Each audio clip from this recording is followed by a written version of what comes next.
Hey everybody, welcome to Active Churches Online. My name is Joe. And I'm Shauna, and we're on the team here. And we want to say happy Father's Day to all you dads out there. However fatherhood looks like for you, whether you're a single dad, whether you're a new dad, whether you've been dadding for a long time, we want to say we see you and we love you. And maybe Father's Day looks a little complicated for you. I know for me it's bittersweet. I lost my dad when I was younger, but I have an amazing bonus dad in my life. And we just want to say happy Father's Day. We love you dads out there, and we want to celebrate you today. So go to the comment section and tag that dad that you love. Maybe it's your dad, maybe it's somebody who's acted like a dad. We want to do something special for them. Yeah, so tag a dad in the comments to win an awesome gift card today. We're so excited to celebrate you. Hey, Active Church, we have some awesome things coming up, but this past week we just had something called Team Night. Team Night was a night for all of our activators to get together for the very first time in a long time to prepare and plan for what is coming up next. Shauna, tell them about what's coming up. It was so awesome to see all of our activators, but we are even more excited for this Sunday, June 28th, Relaunch Sunday, 9 and 10:45. Next Sunday, we're going to be meeting at our Active Church Yucaipa location, and we cannot wait to see you. It's been the first time gathering in a long time. You're going to see some social distancing protocols, but it's going to be the same Active Church experience. And this is all possible because of your love and your generosity. In this season of quarantine, in this season of doing Active at home, we've seen so many stories rise to the surface. We've seen people give their life to Jesus. We've had some awesome Provide Hope moments. And because of you, we're able to go into this next season strong. Partner with us through your active giving today. And there's two ways that you can give with us. You can text the amount to the number on the screen, or you can visit us at activechurches.com and just click the give button. Your giving truly changes the world. And if you're new here, welcome. We are so excited you joined us. If you would do us a favor and just comment, hey, I'm new here, so one of our team members can connect with you. And in this next moment, we're gonna have a moment of worship. And if you don't know what worship is just praying to God with music. And we want to invite you to engage with us, whether it's through singing or writing in the comment section. We want this moment to be designed for you. So would you worship with us in this next moment? And Active Church, I just want to say, welcome home.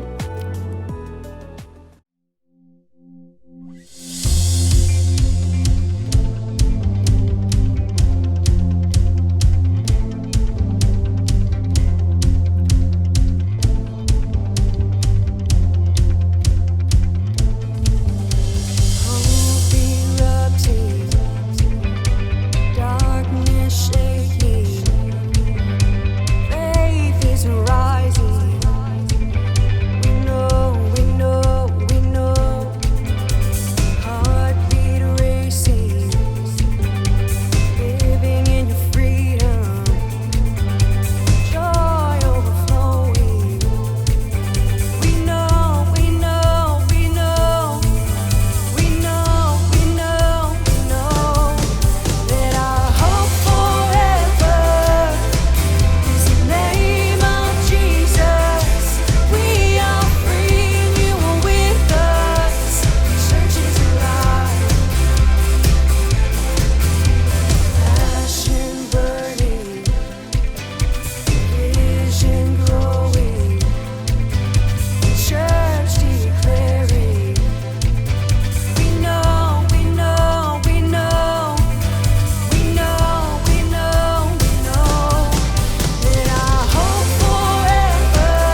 Jesus' blood and righteousness.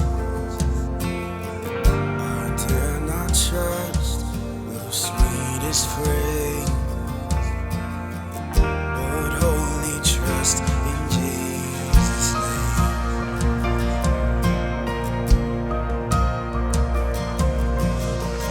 My hope is built on nothing less than Jesus' blood and righteousness. I dare not trust the sweetest frame, but wholly trust in Jesus' name. Christ alone, the cornerstone, the weak made strong in the Savior's love. Through the storm, He is Lord, Lord of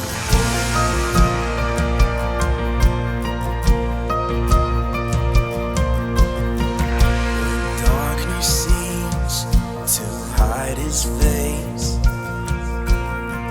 I rest on His unchanging grace. In every high and stormy gale, my anchor holds within the veil. My anchor holds within the veil. Oh, Christ alone, the cornerstone, weak made strong in the Savior's love. And through the storm, He is Lord, Lord of all. He is Lord. He's the Lord of all.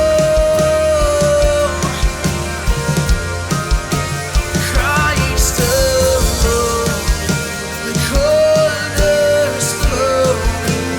weak made strong in the Savior's love.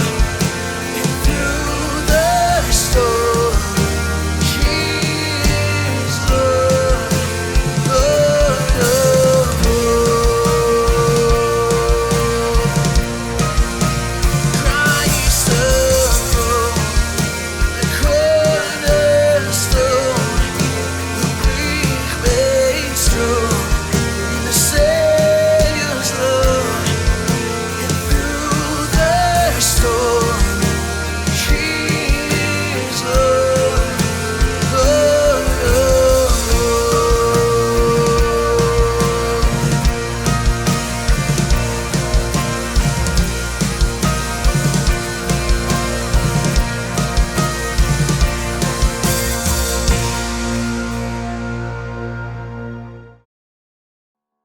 I love these moments of worship that we have together, Active. Scattered but still gathered. We are one church in so many different locations. We're singing from our cars, from our homes, from our phones, and we've been doing that in so many places for the past 3 months. So I'm excited to say that next Sunday on June 28th, we're going to be relaunching our in-person services at our Yucaipa location at 9 o'clock and 10:45. You heard that right. 9 o'clock and 10:45, our in-person services are going to be restarting. So I hope to see you then. And for those who are watching from maybe another state, even other countries like we know we have watching, or maybe another county, we want to let you know that we are still going to be having the same level of active church at home for you. We want you to be a part of the active church community wherever you're at, because the story is not confined to a building.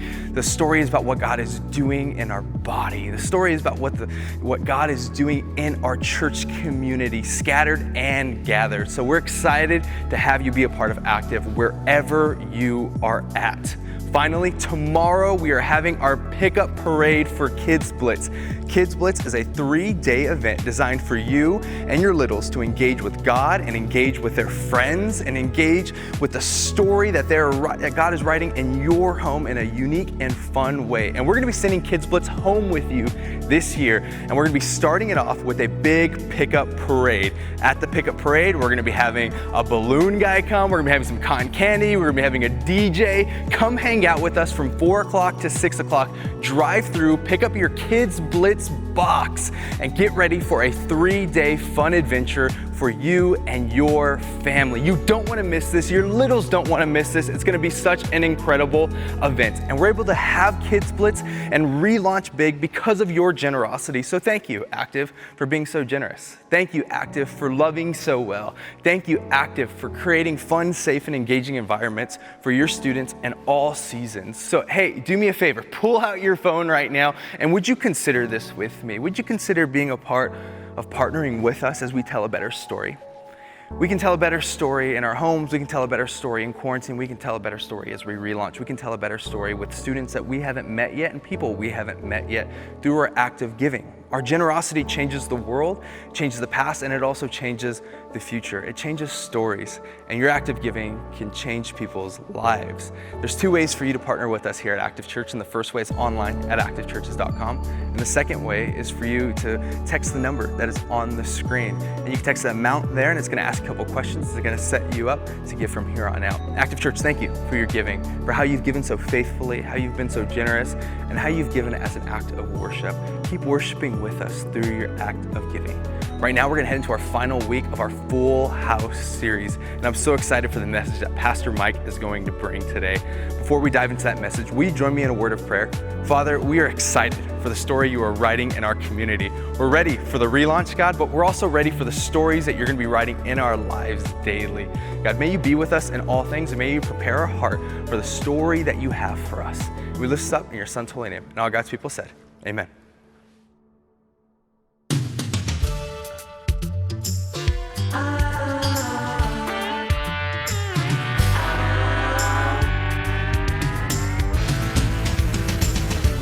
Happened to predictability? The milkman, the paperboy, evening TV.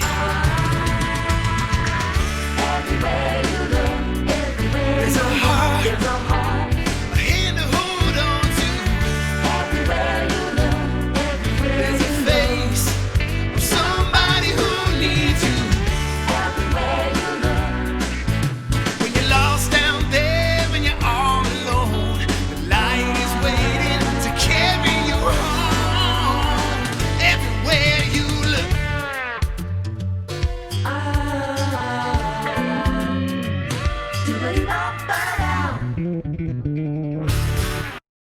Well, welcome to Active Churches Online, everyone. My name is Mike. I serve as the lead pastor here at Active Church. And however you're accessing us today, if you're watching or if you're listening or if you're watching this on demand, we're glad that you are a part of the story that God is writing here at Active Church. We are so thrilled to let you know that next Sunday, June 28th, we are relaunching in-person gatherings in the room that I'm currently in, and we're inviting our Redlands location to join us at our Yucaipa location at 9 a.m. and 10:45. If you are someone that is planning on coming, we hope to see you next Sunday, and we would invite you to show up early, especially if you have kids. Active Kids will be open, and our leaders will help give directions for you. If you're someone that's a bit unsettled about gathering, if you're someone that is not feeling well, or maybe you're not ready yet, that's totally okay. And we would invite you to continue to engage online, whether you're listening to the podcast or you're watching online live or on demand. We're just grateful to have you a part of the story that God is writing here at Active Church. As we've prepared for our relaunch, we've decided in the last few weeks that it was really important to talk about your family and my family. We're in a series, and today we're concluding that series called Full House.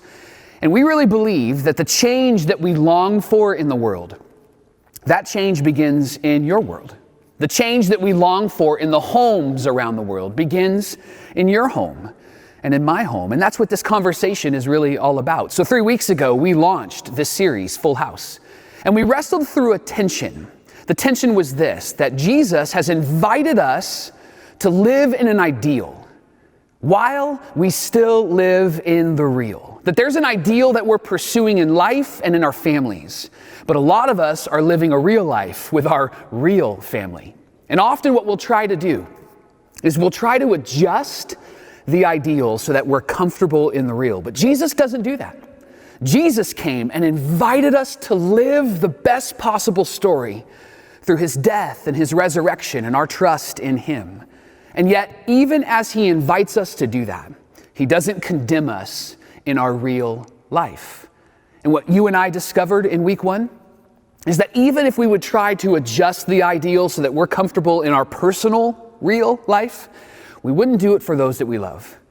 And that's because we belong to Jesus. That's because we were created by God, and we want those that we love to live in the best possible story. And at Active, we believe that best possible story is found in Jesus, for you and for your family. And then in week 2, we shared an ideal question together. It's a question that we believe if you asked once a day in your family, it would change your family. The question was this: what can I do to help? And it changes your family because it allows you, it teaches you, it helps you to lean in, to serve, to take all of who you are and give it away, to benefit those that you love in your family. Not only does it change your family, but it changes you. It changes your heart. It positions your heart in the way that Jesus has positioned himself in your life, that he gave of himself for you. He said, I didn't come to be served, but to serve. And then he invites you and me, husbands, wives, moms, dads, teenagers, kids, grandparents, aunts, uncles, to love our family in the way that he has loved us. Through that question, what can I do to help? Which brings us to the final conversation in the Full House series. And this conversation has a tension that I want us to ride, not solve. The tension is this: do you want to inherit a legacy? Or do you want to build a legacy? The fact of the matter is, here on Father's Day, happy Father's Day to all the dads and the father-like figures that are watching. The fact of the matter is that we all are leaving a legacy. We all are telling a better story, and we're influencing our family and our extended family and our generational family. You and I, and we already know this, you and I are heavily influenced and shaped by our parents, by those that raised us. And they were heavily influenced and shaped by those that raised them. The previous generation has passed along their perspectives, their ideas, the way that they speak to people, the way that they treat people. And yes, we can still learn and grow and discover more, but let's be honest. You and I are influenced by the previous generation, by those who raised us. I'm impacted by my grandmother, my dad's mom. She passed away almost 20 years ago. Man, it feels like she's just been around last week. And yet 20 years ago, my grandmother Lorraine passed away. And yet she still holds impact and influence over my life. She had a phrase that she would use often in life as she talked with us grandsons and talked with people and family. She would always say, just give me Jesus. She wanted people to meet Jesus and learn to follow Jesus, because she was meeting Jesus and learning to follow Jesus. And she discovered the love that God has brought through his son, Jesus. Even in her last few days, she was talking about her faith and talking about Jesus. I remember my dad telling me about a moment where she called him from her hospital room. She could hardly speak. And she said, Jimmy, to my dad, Jimmy, could you bring down the book that's on my nightstand? I want to give it to the nurse that I've been talking faith with. The book was called Just Give Me Jesus. And she wanted my dad to bring it down so she could give it to the nurse, because she wanted the nurse to meet Jesus and learn to follow Jesus. I remember the last time I saw my grandma. It was with my fiance, Tiffany, who's now my wife. My grandma held my hands and she could hardly get the words out, but she said, Mikey, just give me Jesus. And then she smiled at me and she said, I'm praying for you. I discovered from my grandfather later on that her prayer was for one of us 4 boys, me or my 3 brothers, to be a pastor, to get into ministry. So it's her fault that I'm here. And I'm so thankful for her prayers because God answered that prayer with yes. And that's why I do what I do today. My life is shaped and influenced by my grandmother, who's been passed away for almost 20 years. Each of us have been influenced and shaped by the previous generation. And then get this, something we already know, but maybe never talk about. One day, you and I will be someone's previous generation. You and I, what we're doing today is shaping and forming the next generation, not just our immediate family, not just our extended family, but our generational family. One day somebody's going to talk about you and they may not remember your name, but they're going to feel your influence. We all have heard the phrase that actions speak louder than words. Well, may I suggest to you today, as we walk through this final conversation in the Full House series, that actions don't merely speak louder than words, that actions echo into the next generation. And today I want to share a story with you about a family from the pages and documents that we call the Bible. And they're not a perfect family, they're really messy, and we'll discover that in just a minute.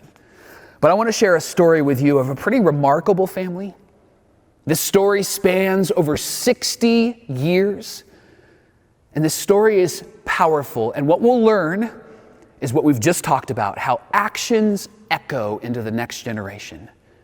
There was one decision that was made in the history of this family, and it changed the world. And again, it's not a perfect family. It's not the ideal family. But this one action is ideal. And it invited someone to make a powerful decision that changed his home and his family, and ultimately it changed the world. So here's what I want to do. I want to narrate this story for you because it does span about 60 years. It's about 30 chapters in the document called Genesis. And if you'd like to follow along, if you have a Bible or the Bible app on your phone, we're going to bounce around in the document of Genesis at the beginning of the Bible. And there'll be some places where I'll stop and we'll dive deep into the words because the narration of the story needs to stop because these words are significant and remarkable. But I want to narrate this story for you. And I want you to see what happens when we see the world, see our family through the lens that what we do impacts not just our family, our extended family, but it actually has generational impact. The story actually begins with Abraham. Abraham is the father of a few different religions, those who are a part of Islam, those who are a part of Judaism, and of course, you and I who are pursuing God from the perspective of Christianity. We believe that Jesus came and died and rose again. And that's why we trust in God, because of the work of Jesus. Abraham is really the launching point for our faith. And Abraham had a son, his name is Isaac. And Isaac had 2 sons, Jacob and Esau, and they had a tension, and that's important and a heavy piece of this story, and we'll get to that in a minute. But Jacob ended up having 12 sons. He had a huge family. And his youngest son was Joseph. And Joseph was Jacob's favorite son, favorite child. Do you know what I'm talking about? Many of you are probably the favorite child. I am the favorite child in my family. And if my brothers are watching, you know that it's true. If you're the favorite child and you're watching this, maybe just put a emoji, a hand raise emoji, because you know that it's true. You know your parents like you the best, right? Joseph was Jacob's favorite child for a really interesting reason. Joseph was his favorite because Joseph was the son of Jacob's favorite wife. And yes, you heard me right. Jacob had multiple wives and had multiple kids with not just his wives, but what they called maidservants. So his story is messy. And yet let it be a reminder that God can take your messiness and turn it into a message, because Jacob is a part of the story of Jesus. One day, Joseph goes out to see his 11 brothers, and they're very jealous of him. And as he makes his way out, they had a plot to get rid of him, to kill him. And so when he shows up, he makes a comment and they attack him and they throw him into a pit. And their plan was to take his life. And then one of the brothers had a wave of compassion just overcome his heart. And he said, instead of taking his life, why don't we just sell him? No, that doesn't seem very compassionate, right? But they decide instead of taking his life, let's just sell him to some slave traders, some foreigners that walked by their land. And so they do. And then they took his jacket and they covered it in blood and they took it back to his father Jacob and they said, Joseph is dead. Meanwhile, Joseph is 17 years old and he is now a slave. And he belongs to a man named Potiphar. And Potiphar was the captain of the Egyptian army. And Joseph is working with Potiphar as a slave, as a young teenager. And he earns the right to take over Potiphar's household. And while he earns that right, Potiphar's wife notices him, finds him very attractive. And there's a story in Genesis that speaks to a moment where she propositions him. She actually wants him in a very sexual way. And 2 or 3 times she goes after Joseph. And the third time he says something pretty remarkable, and it's recorded in Genesis. He says, how could I do such a wicked thing and sin against my God?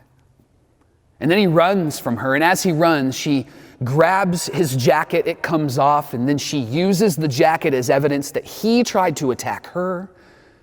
And so Potiphar loses his mind. And he jails Joseph. And while Joseph is in jail, he meets 2 friends. And they had dreams. And Joseph says, hey, God's given me the ability to kind of navigate the dreams of other people. And so would you tell me your dreams? And as they talk, he interprets the dream. One of the dreams he says to the young man, your life is going to be taken from you. I'm so sorry. Then the other young man, he says, you're going to be restored to your position with the Pharaoh. And when you're restored, would you do me a favor? Would you remember me? And those dreams, actually, they come true. And one of the young men, his life is taken. The other, he's restored to his place of honor and yet forgets Joseph for about 2 years. Now, if you're Joseph in this moment, you're probably feeling crushed and defeated.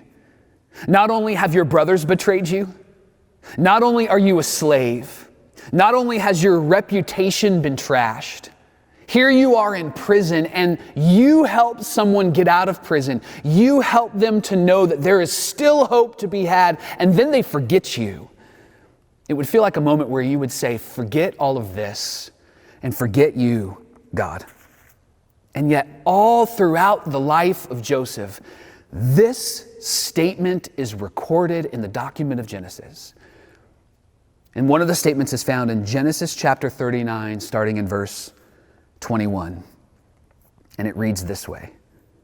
The Lord was with him.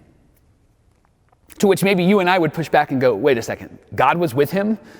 If God was with him, he wouldn't have been attacked by his brothers.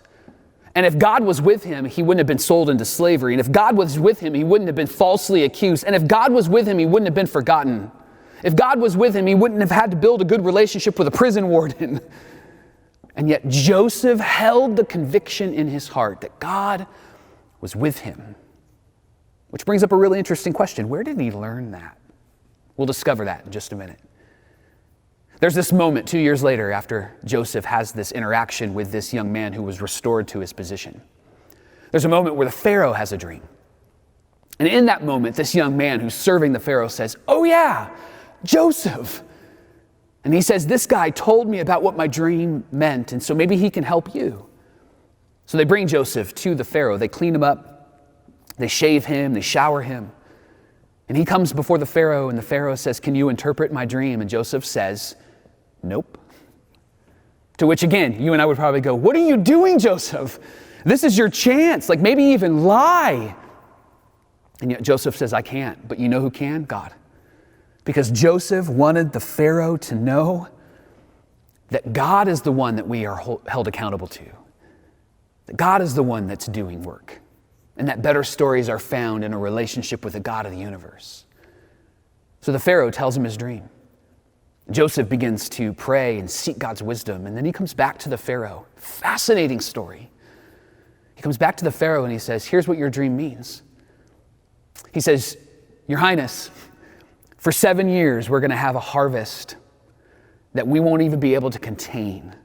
Rain will come, plants will grow, and we are going to have so much that we won't even know what to do with. And then after 7 years, there's going to be 7 years of drought. And in that 7 years, we're not going to have anything, and the surrounding nations will not have anything. And so then Joseph says, as a prisoner to the Pharaoh, as a prisoner to the king, Joseph says, here's what you should do. You should store up for 7 years so that you can take care of your nation and the surrounding nations.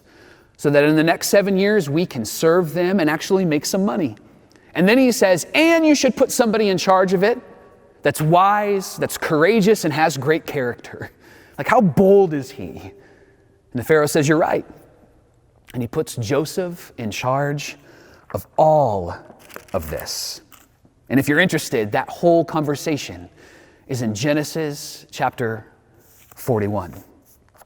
But then, something really remarkable happens as Joseph is put in charge of all of this food and all of this harvest.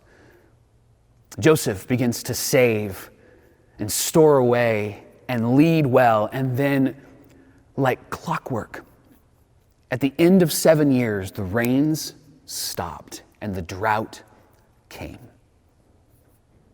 And not only was Egypt needing food, and Joseph was the gatekeeper for handing out that food, but the surrounding nations needed food as well, including the nation of Israel, including Joseph's former family.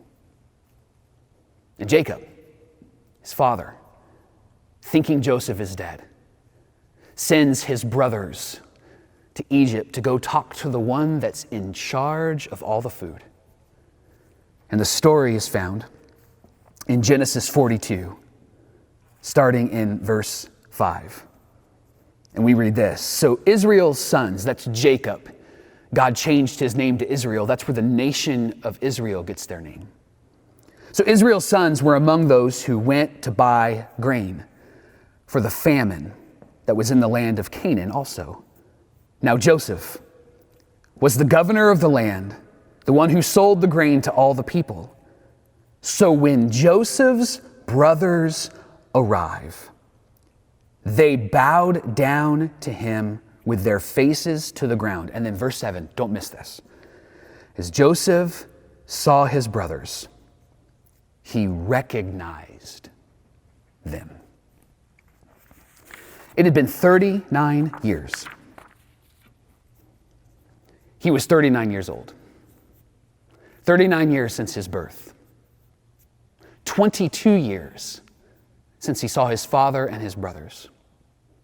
He'd been living in Egypt for that whole time. And now, knowing that his brothers had betrayed him, knowing that his brothers sold him into slavery, knowing everything that he had been through, the power has been shifted. And now Joseph has all of his brothers who betrayed him bowing before him. And I'm sure he had a rush of emotion and a rush of ideas that came to his heart and his mind in that moment. He remembered what they did to him. But then I have to believe that he remembered something from his childhood. It was something that actually happened between his father and his father's brother. That story is found early in the pages and documents that we call the Bible in Genesis. Jacob and Esau had a tension. Jacob was the youngest. They were twins, but he was the youngest. Esau was born first, and so Esau got all of what the firstborn deserved. And there's a moment in their story when they're teenagers that Jacob manipulates Esau and he gets him to sell what's called the birthright.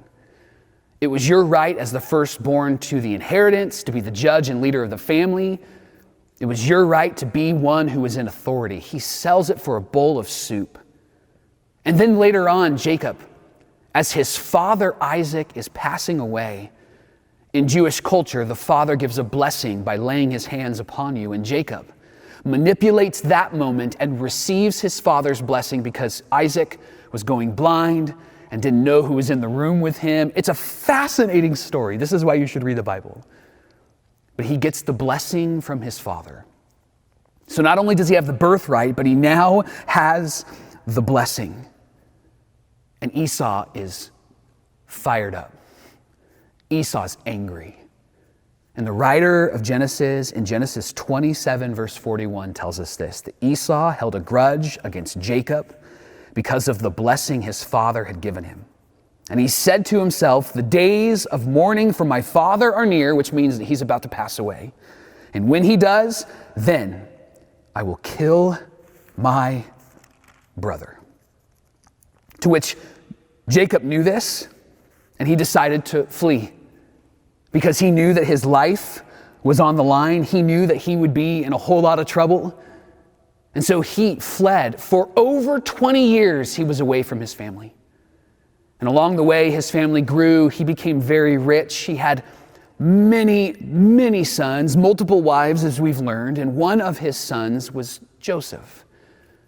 And then there's this moment where Jacob says that God just moved my heart. And it's found in Genesis 31, starting in verse 3. It says this, then the Lord said to Jacob, go back to the land of your fathers and to your relatives. To which Jacob probably sensed, like, I'm afraid to do that because I don't know what Esau's going to do to me. And then God responded with these words, I will be with you. Do you remember Joseph believing that in every circumstance, no matter how good or how bad, he believed the Lord was with him? Perhaps this is where it started. But it gets even better. Jacob then returns to where he was born, knowing that his brother was going to greet him there. And we're told in Genesis 33 that Esau hears about this, and they go to meet each other, and Jacob is afraid, and we don't even know how Esau is feeling. But we're told in Genesis chapter 33, starting in verse 1, that Jacob arrives and he looks up, and there was Esau. And listen to these words, coming with his 400 men. Esau shows up with a small army. So Jacob does something fascinating. And I don't want you to miss this, so lean in. It says this in verse 1, so he divided his children among Leah and Rachel and his two maidservants. So those are his wives and then mothers of his extended family. In verse 2, it says he put the servants and their children in front, Leah and her children next, and then Rachel and Joseph in the rear. Here's what's fascinating about this. Notice none of the children's names are mentioned except for Joseph.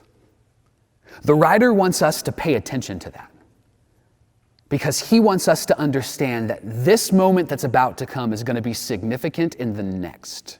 You with me?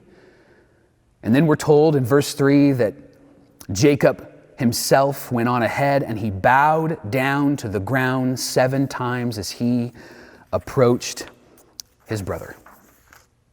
And Esau could have done anything in this moment. Jacob deserved revenge. Jacob deserved justice. And Esau sees his brother, and in verse 4 we're told this. He ran to meet Jacob, which could have been scary, right?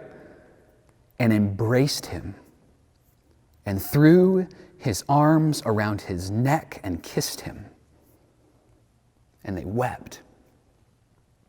And then in verse 5, it says, Esau looks up and he saw the women and the children. And he asked, who are these with you? And Jacob answered, they are the children God has graciously given your servant. And then he begins to introduce each one of them. And look at the end of verse 7. It says, last of all came Joseph. His name is mentioned again. And here's my conviction. The reason the writer wants us to see that is because just some possible 30 to 40 years later, Joseph is in the same position as his uncle Esau was. People who deserved revenge bowing before him. And Joseph is remembering what they did. But then I gotta believe that he's remembering what his uncle did for him and his family and his father. And if you're familiar with the story, Joseph, instead of extending revenge, Joseph extends grace and mercy to his family. And I have to believe it's because he was convinced that God was with him from very early on. And what convinced him was the behavior of his uncle, Esau, who did not slaughter his brother or his family, but showed them grace and compassion. And then Joseph drops this line when his brothers realize who he is and they're afraid. Joseph says, "What you intended for evil, God has intended for good." Whew. The world changed in that moment because of what happened almost 40, 50, maybe even 60 years prior, when Esau decided that I will not seek revenge. It influenced a 8, maybe 9-year-old Joseph that in the same moment, when he could have sought revenge, he decided to extend grace and mercy and believe that God was up to something. Actions speak louder than words. And often, actions will echo into the next generation. Moms and dads, aunts and uncles, grandparents, grandma, grandpa, cousins. People will not remember what you say. In fact, they might even forget it. But they will remember what you do, because they will remember who you are. And what you do in moments of crisis will set the framework for what your family, your extended family, and your generational family will do in moments of crisis.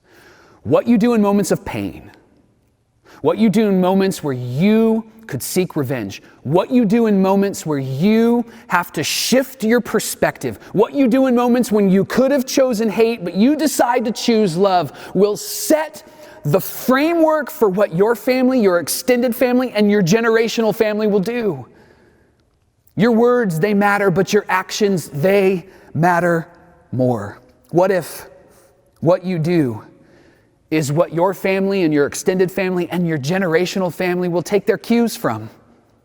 What if what you decide today about people who look like you and about people who don't look like you, what if you decided today to treat them as created in the image of God, and that you're not going to fight these petty battles, but you're going to fight the battle of heaven, and you're going to fight the battle of God, and you're going to bring the kingdom of God on earth in the way that you treat and love others? What if you decided you would look at others through the filter of what does love require of me? Friends, that sets the framework for what your generational family will do.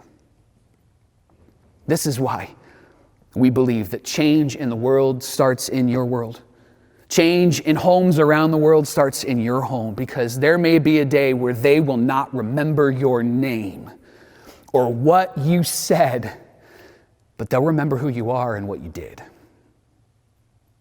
And we see that in this story from Joseph, who believed that God was with him because his dad believed that, and who chose to show grace and compassion in a moment where he could have sought revenge because his uncle did that. And what if you're being watched very, very closely, and it's going to shape and influence the next 5, 10, 15, and even 50 years? It's not a what if anymore. It's a what is, because actions don't merely speak louder than words. Actions often echo into the next generation. And so here's a question that I want you to wrestle with today. What will echo into your next generation? What will they remember about you? I remember my grandma holding my hands and saying, Mikey, just give me Jesus. I remember my grandfather telling me she prayed every day that one of my 3 brothers, us 4 boys, one of us would become a pastor. It's her fault that I'm here, and I'm so thankful for who she was. And I want to inherit that legacy and then build upon it. What about you? Actions speak louder than words. And often actions, they will echo into the next generation. So what is the echo into the next generation from your life? Can I pray for you? So God, as we think about the things that we do, may we not do these things simply because we are trying to live a good life, but may we do these things because we have a God who has given us life. And may our actions and our character and our integrity echo into our family, our immediate family, and into the next generation. And may the dads and the dad-like figures hold the responsibility in their heart to teach and to raise and to help those they love to learn.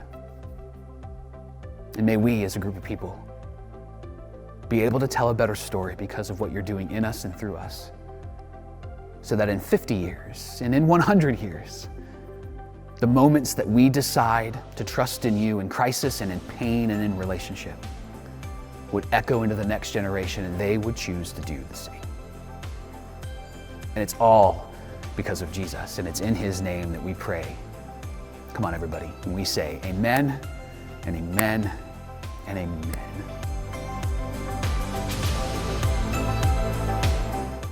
On the behalf of the Active team, to all you dads out there, we want to say one more time, Happy Father's Day.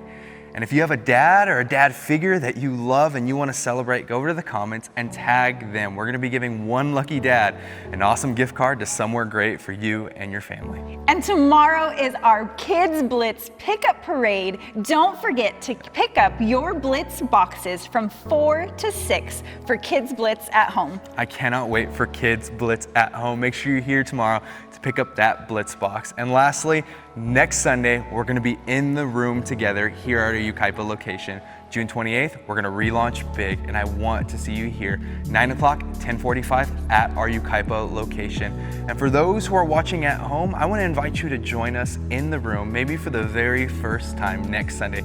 I cannot wait to see you next Sunday here at Active Church. And can I just say thank you for your giving. Thank you for the way that you love Active Church through your act of generosity. I cannot wait to tell a better story with you. And there are 2 ways for you to give with us today. You can visit us at activechurches.com and just click the give button, or you can text the amount to the number on the screen. Active Church, we cannot wait to see you next week. We love you guys.